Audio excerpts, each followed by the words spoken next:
Hi, it's Martin Gibbons again, and welcome to the final webinar in this series, which is 3 career mistakes that I won't make twice.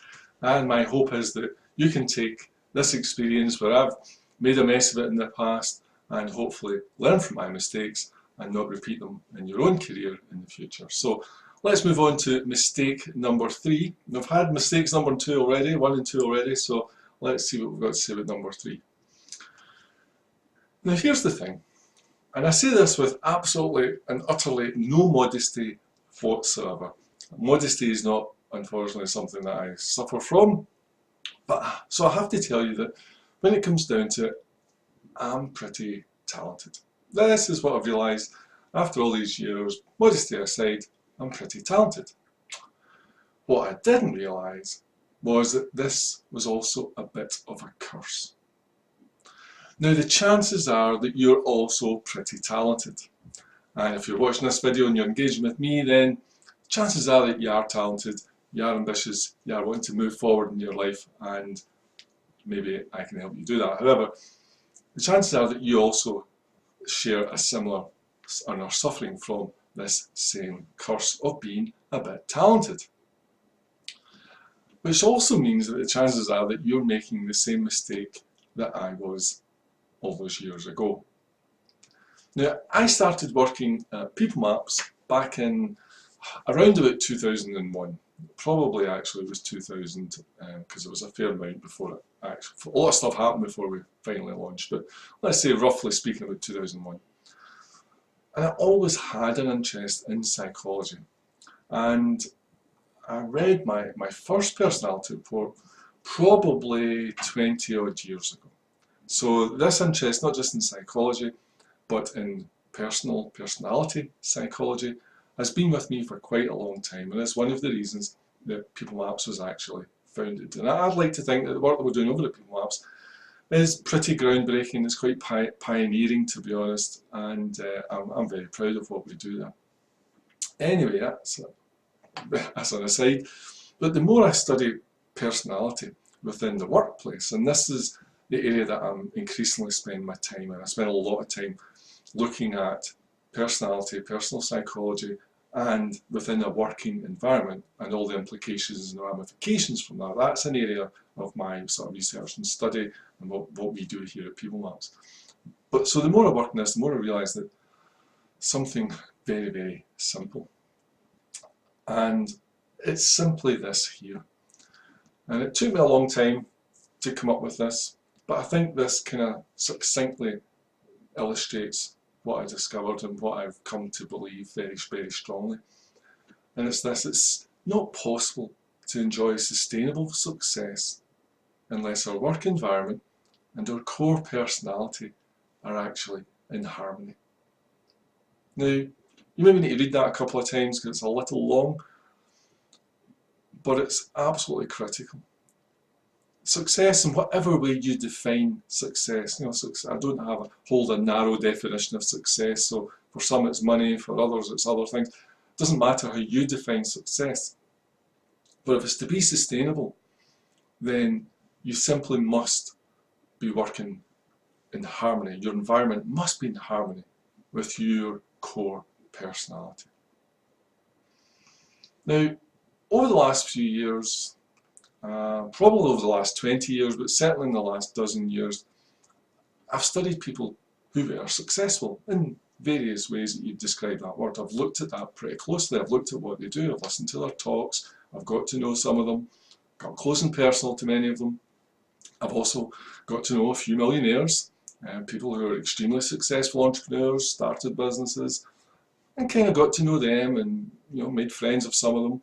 And always one part of me is looking at this. What did it do? How it come? What was the model? What's the psychology going on here? Is there a pattern? Once you start in this role, you never really switch off. So this was always going on.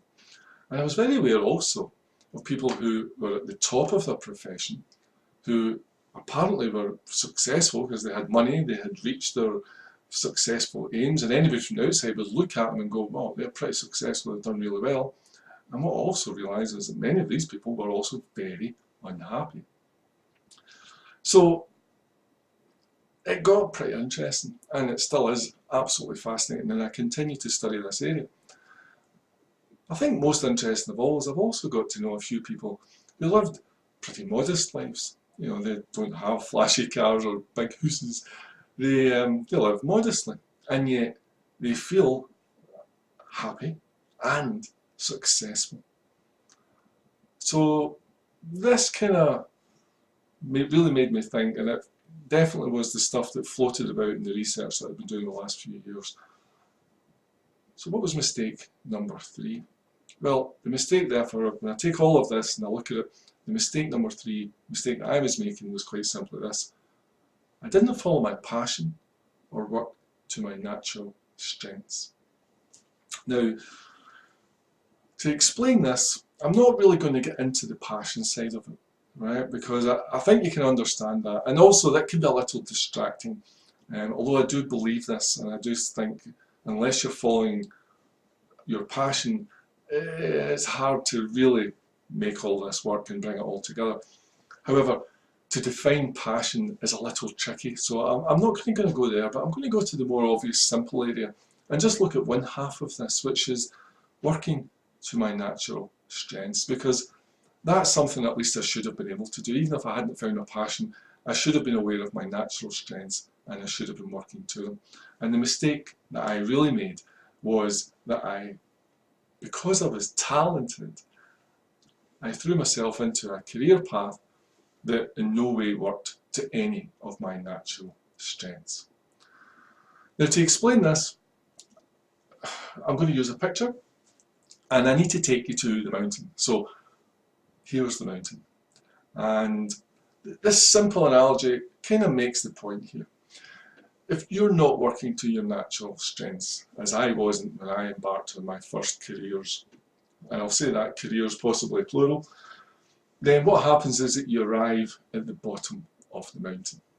Now, most people just presume that that's where everybody arrives and that's fine, and you start at the bottom of the mountain and you work your way up. What I've discovered over the years is that that's actually not true. That's not what happens. However, when you do arrive at the bottom of the mountain and you're not working the effort and your natural strengths, then you have to really climb and work and climb and work and try and struggle. And if you're really, really good and you really persevere and you work really hard and you get a lot of luck, you get halfway up the mountain. Now, compare that with when you work to your natural strengths. What happens when you work to your natural strengths is you get parachuted in halfway up the mountain. You come straight in somewhere halfway up, maybe even nearer the top of the mountain.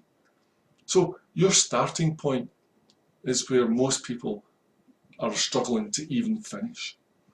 And when you land way up the mountain, then from there to the top is actually when you're working to your natural strengths, becomes pretty easy, pretty quick, great fun, it's uncrowded, it's a lot quieter, and you can see for miles. And this is the difference, and the simple difference is, do you want to start at the bottom of the mountain, or do you want parachuted in? And the mistake I made was I decided to go to the bottom of the mountain and try and slog my way up, when in actual fact the right thing to do, and what I would do this time, would be parachute straight into the halfway up the mountain, as high up as that mountain as I can go. And the more natural strengths, the more I'm working in harmony with myself, and instead of wrestling and fighting against myself, the further up that mountain I'm actually going to begin. And when I get near the top of that mountain, and you start from a very elevated position, it really is much plainer sailing. It's a lot easier to go than to go from way down here. So the mountain kind of helps us explain this. Because I was talented, and as I say, chances are you're also talented. Because I was talented, what I managed to do with all that talent was batter a square peg into a round hole. That's what my talent achieved. Chances are you've also done the same. The chances are you've made this mistake and you've used all your talent to do nothing much more than really batter a square peg into a round hole. I thought that that was an achievement. I actually thought that that was progress. For years and years, I thought that was progress, because I was aware quite early on that there were square pegs and round holes going on here in the decisions that I had made. And therefore, I had some sort of perverse pride in the fact that I could batter square pegs into round holes. What I hadn't actually questioned, and you might not have either, is that the right thing to do? Should I be trying to batter square pegs into round holes? Is that a talent I want to be good at? Well, the answer, of course, is no. And that's why it wasn't. It was mistake number 3. Now, it took me 20 years to rectify that mistake and to start to work more and more with my natural strengths. And it's something I keep working on every day. And it's what I would urge for you. It's what I would love to see you enjoy, is doing something, hit the mountain and arrive and work to your natural strengths. But you know what? You don't need to wait another 20 years. You don't need to take all that length of time. I didn't need to either. Step 1 of the 3-step system, well, this is all about discovering what you were simply born to do.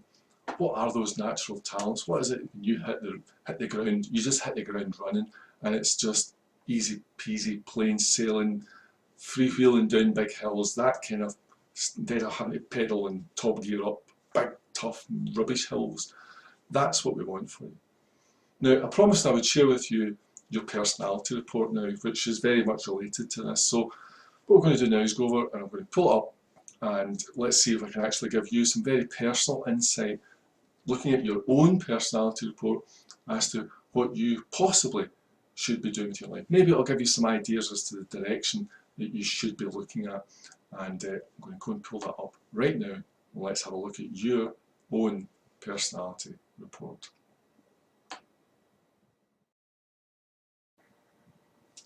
So I've pulled out this extract from one of your personality reports. It's just one point from one report. Of course, in the system there are several reports and it's packed full of stuff about you. But let's just look at one issue here. And what it's telling me is that you actually need to work in an environment where there is a clear and specific objective to be met. And you know what? Everyone would need to be clear about what is expected. Now, why is this important? Why is this important to you? Because I can tell you that this doesn't matter to the majority of people. Well, without this, where no one was clear as to what was expected of them or where the company was going, to be at sea, if you like, this would become very stressful for you. So without this in place, you're really going to create and aggravate a problem for you. Now, as I say, this doesn't apply to most other people. This is really specific to your personality type, but it's really important. Now, given the opportunity, you will help people to actually plan the process. You know, this is what you do very, very naturally. You look at situations and you go, hey, here's a plan, and hey people, let me help us all stick to this plan and processes that we've all agreed to here. That's what you do naturally. Now, you might not even see this. You just might see this the same way as you see breathing in and out. It's just not something that you're particularly aware of, and you're maybe thinking, well, doesn't everybody do this? Let me let you into a secret. No, they don't. You are a little special in this regard because the vast majority of people really don't work and see this. But it's important to you, and that's what matters. Now, if you aren't enjoying your existing work, this might be one of the reasons. Not the only reason, of course, there's many reasons that can make a job miserable, but this could be something that you are experiencing but are unaware of, because it's a little subtle. You haven't realised that, oh, this is what's driving you crazy. And as I say, so it could be simply because you are unclear or your boss is unclear about what specifically is expected of you, even on a weekly basis. And if you can't measure what you're doing, then life gets really difficult. You like to measure what you're doing. You like to know where the beginning and end is and how far along that line you are. And you like to be able to see it in those round about you, you like to be able to see it in the projects, you like to be able to see it for the company. Where's the company going? Have we got there yet? How far away are we? This is the pictures that you like to see. It's very important to you. Now, many companies, and I would probably say particularly small companies, they can be a bit disorganised in this regard, and therefore would probably be very frustrating for you. As I can only imagine how difficult your work life would be if you were not provided with clear and measurable objectives and a clear process to actually achieve them. Now, as I say, this is particular to you, and your personality type doesn't actually affect most people. So you need to work in an environment where everyone knows exactly what is expected of them, where there's measurable things in place, where you know exactly where you stand and you know exactly where you are along a line of, I started here, I'm finishing there, and I'm at this point. You need that. That's important to you. You shouldn't deny yourself this type of environment. You need this environment where there are measures in place and processes to adhere to. So as I say, this is just one tiny extract, and I'll use it to illustrate how difficult it would be for you to enjoy your ideal, your dream job, if these conditions, if this one issue wasn't actually in place and being addressed. And you owe it to yourself to make sure that this is on your list of prerequisites, of things that you need to make sure that you are actually experiencing your dream job. In this webinar series, I've shared just 3 career mistakes that I wouldn't make twice. In the 3-step system, I'll show you step by step how to discover what your dream job looks like. And I'll also show you dozens and dozens of videos and personality reports, all in step 1, that will reveal what may otherwise take 20 years. As I said earlier on, shouldn't need to take 20 years. Step 1 is there so that you don't need to repeat mistake number 3. Now, not only that, but in step 2, I will also show you how to get interviews for jobs you actually want. Now, this is the alternative to batting off CVs to job adverts and to strangers. This is how you avoid repeating and making mistake number 1 that we talked about in the very first webinar. Again, there are dozens of videos packed full of interesting ways to get up close and personal with the people who matter, the people who are making the decisions. And that's all covered in step 2 of the 3-step system. And then finally, of course, in step 3, and most naturally, you will discover the master skill. What's the master skill? Well, it's quite simply how to convert every interview into a job offer. Now, regardless of whether you suffer from nerves or not, step 3 will show you how you take control of the interview and deliver an interview that actually gets you job offers time and again. Now, further down the page, you can probably read somewhere below here, you can probably read some of the reviews about the 3-step system. This is actually the 5th edition, and it's the largest rewrite that we've ever done since we launched it several years ago. 3-step system itself is tried and tested, and now I would like to think that it's much further improved. Now, it's pretty good to start with, but I think you'll agree that this is a seriously improved version. Now, there have been some recent changes in recruitment itself. In the last 3 years or so, there's been quite a significant change in how employers and recruiters are going about recruiting, and you really kind of need to know about this. And it was one of the reasons that kind of forced my hand to actually rewrite the 5th edition and come up with the 5th edition. So I did take 2 or 3 months off and spent an awful lot of time writing, finishing off the research, re-researching it, topping it up, getting a lot of feedback from yourself and other people. Many people contributed to things, making sure that all the questions that were being asked, I did go out to my people and say, what are you really concerned about? And of course, all the experience that I have working with employers and stuff. So based on all of that, took a lot of time off. I did the rewrite, re-recorded it, and it's all brand new. Now, if I leave you with nothing else, let me leave you with two really important points. And as I say, I'll be absolutely delighted if you send me an email saying, hey, I just used some of your free stuff, some of your free ideas, and I've used it to go and land myself a better job. Email me that email, I'll be delighted.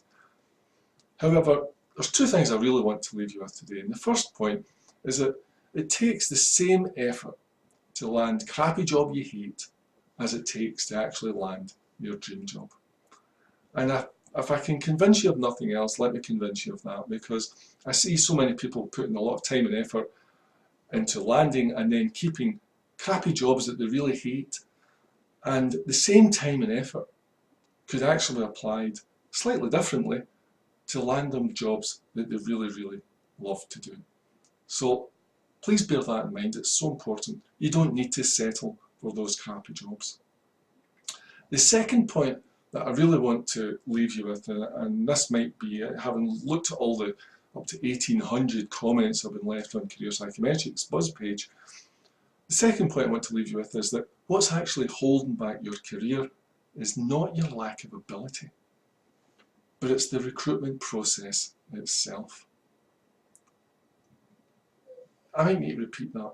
It's not your ability, your lack of ability, but it's actually the recruitment process. And therefore, what I can show you in the 3-step system is how to get around that, how the recruitment process actually works, and how you can make it dance to your tune, how you can get this new knowledge to make it work for you, not against you.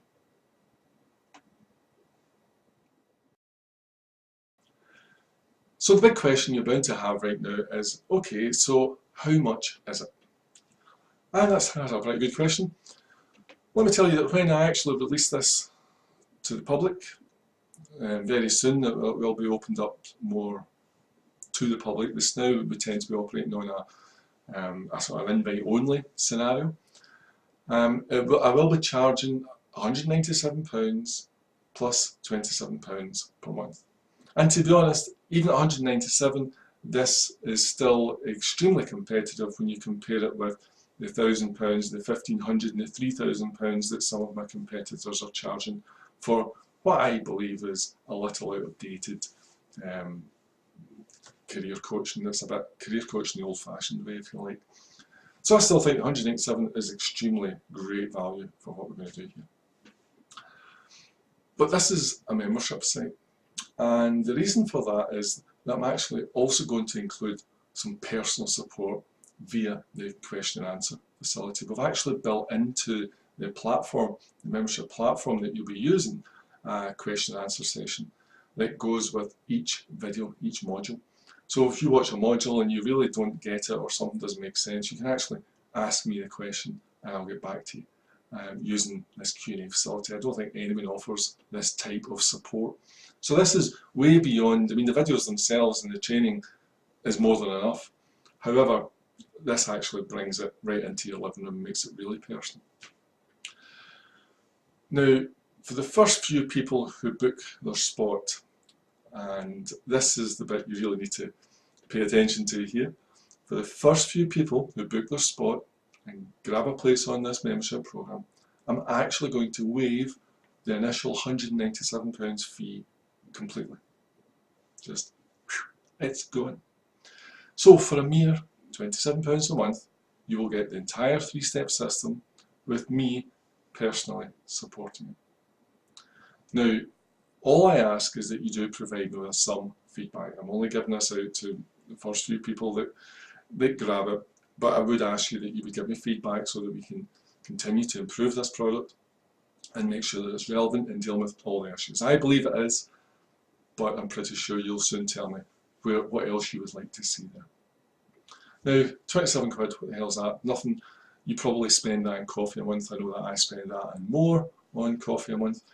But I can also tell you that there's not a single cup of that coffee that I buy that's likely to see me with a pay rise, a new job, a better boss, or the feeling that I would love to go to work on a Monday morning instead of that big knot and dread that you have on a Sunday night. The fastest, surest way of putting more money in your pocket is to improve your career. Let me show you how to accelerate your career. Just give me that chance, give me a chance to do that, and I'll show you with the 3-step system how you can accelerate your career. Let me show you how you can actually conquer ageism. If you're over 40, then this is a very real thing for you. Let me show you how you can overcome that. And let me show you how you can make a career change and get interviews. We haven't even talked about career change, but traditional job hunting approach simply doesn't work if you're trying to change careers. But let me show you a way that can actually work if you want to change careers. And let me show you how you can actually get job offers time and again once you get into an interview. Now, it's been an absolute pleasure doing this. That's us finished for today. It's been an absolute pleasure, this free webinar series for you. I'm hoping that you've found something of value in here that you can take away. And I'll be delighted if all you do is use my free stuff and go and enjoy it and accelerate your career as a result. I'm hoping that you'll come and join me on the inside, become a member, and we can work together, and you can really let me show you what you could be doing with your career and how to take it from here away up to here. So if you like anything that you've seen, please grab one of the discounted spots before we're gone. Save yourself nearly 200 quid by grabbing one of these discounted spots before they go, because I'm obviously only going to give a few of them away. And all you can do now is go hit the big button below, go and have a look at it, you'll see the big button below, hit that button, book your place, and I'll see you on the other side. I'm Mark Gibbons, thanks very much for watching, it's been an absolute pleasure.